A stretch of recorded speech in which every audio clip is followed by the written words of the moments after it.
Hey, so imagine you just started for a small business, but you don't have a handle on your finances. Now, it's absolutely nerve-wracking not knowing like how much money is coming in and how much is going out. So in this video, we'll learn how to set up QuickBooks Online so you don't have these problems.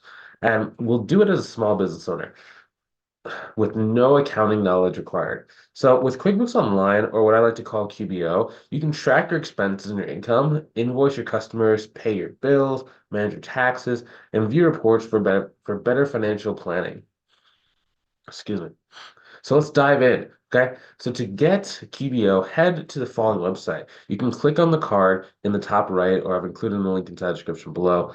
So first, let's scroll down and select your plan. Now, if you're the only person managing your company's finances, you can get all the core functionality in Simple Start. If you need one or two employees helping you out, then you need to look at the Essentials plan.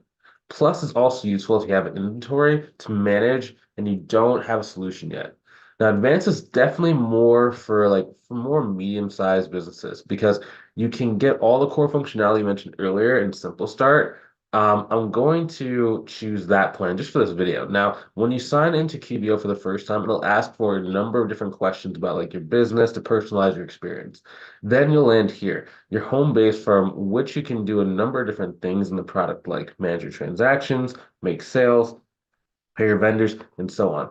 Now, we'll get to all of those, but the number one thing you need to start with is to connect your credit card and bank account. So we'll start there in the transactions view from here. So let's click connect account. Now next, type in the name of your bank account or your credit card. Once you find your financial institution, you can click on it and sign in to import your transaction history into QBO. You should do this for every credit card and bank account that you use with your business. Now, after you connect your accounts, you'll land here on the transactions page. All these transactions are for, let's say, for a donut shop, Dave's Donut Den. Now, I need to help QBO understand like what these transactions are by assigning them to categories. This is important because it helps me with budgeting, accurate financial reporting, as well as proper tax compliance. Now, let's start with the first transaction. Now, this is an event that was catered, let's say for a hypothetical example, was catered for Kevin's Cookie Company. This was, and there's a couple of things that we need to tell QBO about. The first is the name of the customer. Well, in this particular case, it's Kevin's Cookie Company. And I already have them in my list, but in case I didn't, I could select Add New Customer and input all their information right from this page. Next, I need to categorize the expense. When you start in QBO, you'll have a limited set of categories to work with. I highly recommend you talk if you're a bookkeeper watching this, really make sure you know what you're doing. Or if you're a business owner, maybe talk with your accountant to make sure you've got the right set of categories for your business. Every business can be a little bit different in how they classify different types of income and different types of expenses. For now, I'm just going to select sales of product income. Next, there are two other things you can customize. The first is tags. Tags are useful when you want to have a way to search for specific types of transactions more easily in the future. You can use it to slice and dice your reporting in ways that QBO wouldn't know about natively. Next, you can set the memo. Sometimes when your bank or credit card brings transactions into QuickBooks, it's not exactly clear what that transaction is for. So you can add some clarifying information. For this is a catering event. So anybody who goes back to the transaction in the future will understand what it's for. Now, when you're done, you can click confirm, and the transaction is categorized. Next, let's tackle an expense transaction here. I've got a line item for paper cups, which I purchased from Carlos Cups. Just like before, I need to select the customer or the vendor. This time, it's the vendor. So I'm going to select Carlos Cups right from the list. Next, I'll select the category. Now this one falls under supplies and materials for me, so I'm going to select that category. I can also type in tags or change the memo just like before. Now this time before I select confirm, I know that paper cups is a recurring expense, and I don't want to have to set up this every single time a new expense comes in for paper cups.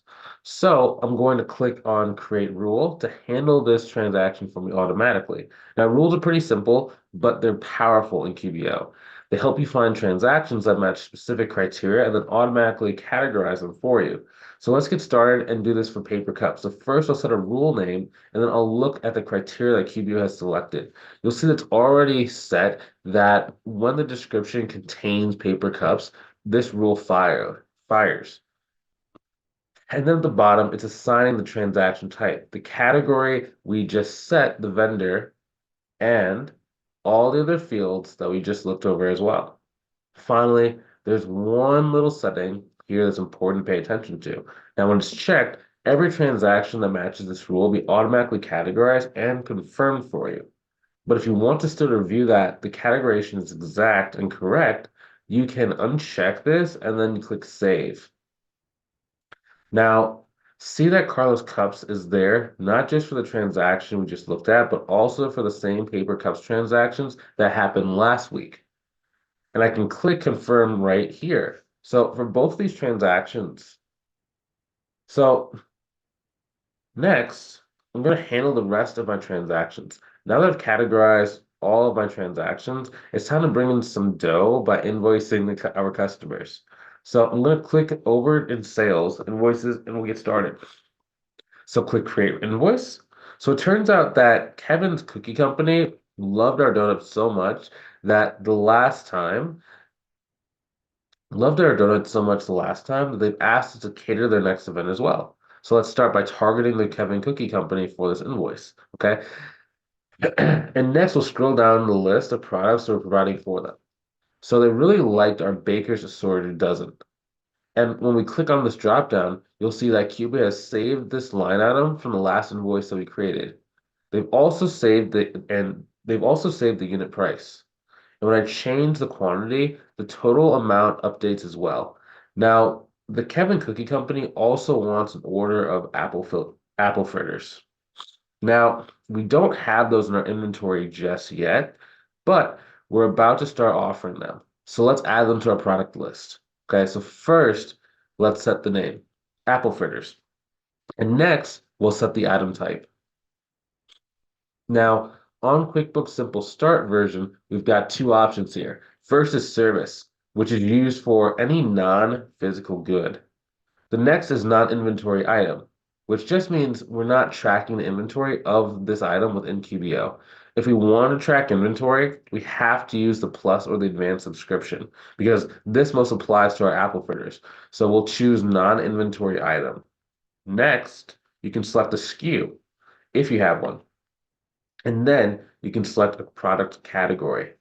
Product categories are useful when you have many products that you need to organize, not just for yourself, but for your customers as well.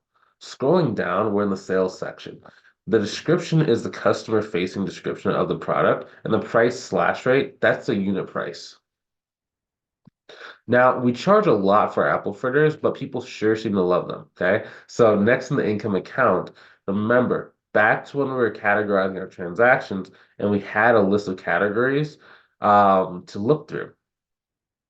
This is the same list. So now I can say that anytime someone pays for a set of apple fritters, it goes into the sales of product income category. Next, if you have special sales tax handling rules for this type of item, you can click on Edit Sales Tax to set the category directly. Because there's no special need for apple fritters specifically, we'll leave this as the default and click Create New. Now we know that they want 5 dozen apple fritters, so let's change the quantity from 1 to 5, and you'll see again the total amount updates. We're also going to make sure that we're charging sales tax for the Baker's Assorted Dozen, and you'll see instantly that QBO handles the sales tax calculation below. Finally, if we direct our attention to the bottom left, you'll see the customer payment options where we can enable or disable different payment options, including Apple Pay, most major credit cards, as well as direct bank transfer. So to set this up, you'll need to go through a special process to make sure you can accept payments in your bank account. I'll take care of this later. For now, though, the total amount is good. Let's send the invoice. So here, QBO gives you a chance to review everything that gets sent to your customer, including the invoice link, any special text that you want to send, as well as the line item of specific invoices. So if you want to make any specific tweaks, you can edit them here on the left-hand side. Now, this all looks good to me though, so I'm going to go and click Send Invoice. All right, so down below, you can see that we have our open and outstanding invoice. And up above, we now have two different visuals which indicate both the status of our unpaid and our paid invoices. So we've taken care of billing our customers. Now we have to make sure that our vendors are getting paid. Now we'll head over to the expenses bill section. Now bills is valuable when you have vendors issuing invoices and you need to stay organized and make sure they get paid on time. So for example, excuse me, Carlos Cups has just issued us an invoice for an upcoming order. So let's add that to QBO and make sure they actually get paid. In the top right, you can select add bill and then upload from computer. I'll take the PDF of the invoice from Carlos Cups has just sent me and upload it directly to QBO. Now, QBO right now is trying to extract as much information about the invoice from that document. And you'll see here that does a pretty good job of identifying like the vendor as well as the bill amount. Now, my job is to make sure that QBO got the right information from the invoice. So let's hover over this icon where it says bill and check the total amount, 20,000, matches the amount of the bill amount in the column on the right-hand side. So these match. So I'm going to click create bill, and this allows me to pay it. Next, I can click on unpaid bills. Excuse me, my nose is running. Unpaid bills, and see that the bill is ready to go. It's due today, so I better schedule the payment quickly. In order to pay the bills through QBO, I do have to select an add-on service. Luckily, there's a basic version which allows me 5 free direct transfers per month. And I can choose to send checks if I need to. If you need additional services, the premium and elite plans are also available. I'm going to click choose plan. I'll go through the process, like set up my bank account so I can actually pay this vendor directly. And you can see the invoices now in our paid list, and we're done. So next, let's touch on sales tax and how QBO helps you stay organized when it comes to tax time. We'll head over to taxes, sales tax, and when we created an invoice earlier, QBO automatically calculated the sales tax that was due. For every invoice we create, for every invoice we create from here out, QBO will do the same thing. And we'll track to what government agency that I owe their sales tax to in case I do business outside of let's say outside the state of Washington, that's the main state I'm doing it in. So that way, when it comes to tax time, I know that how much I owe to what government agency. Finally, we put in all this work to track our money in and our money out. So let's get something out of QBO by looking at the reports. You can find them by clicking reports in the main menu. Now, there are a ton of different reports in here, so I'm going to cover my favorites and let you explore the rest. Now, the first is the profit and loss report. Okay. Now, this is so important for me to be able to see like what's going in and what's going out over a certain time frame, and also track important financial metrics like gross profit and net income. Now, you can customize these reports in a number of different ways. So you can scroll up to the top and see all of your options. Now, I'm going to choose one which I think is pretty interesting, which is comparing this year's performance with last year's performance at the same time of year. So I'll select compare another period, previous year to date, and then hit run report. And what do you know? It's an infinite improvement since last year. So let's go and check out some other reports. Here's some other of my favorite reports. So first up is the balance sheet. Now this is a well-known financial report which tracks your total assets and your total liabilities. It's a good way to see the health of your business at a glance. Now next, it's always important to pay attention to your sales, and sometimes you're interested in who are your best clients or who are your best products. So you can focus your attention on them. Then the sales by customer summary and sales by product or service summary will help you identify each of those areas of need. Also important to pay attention to is your vendors. Now, if you have a feeling that you're bleeding cash to one or more vendors, the expenses by vendor summary will help you identify that and nip it in the bud if it's really happening.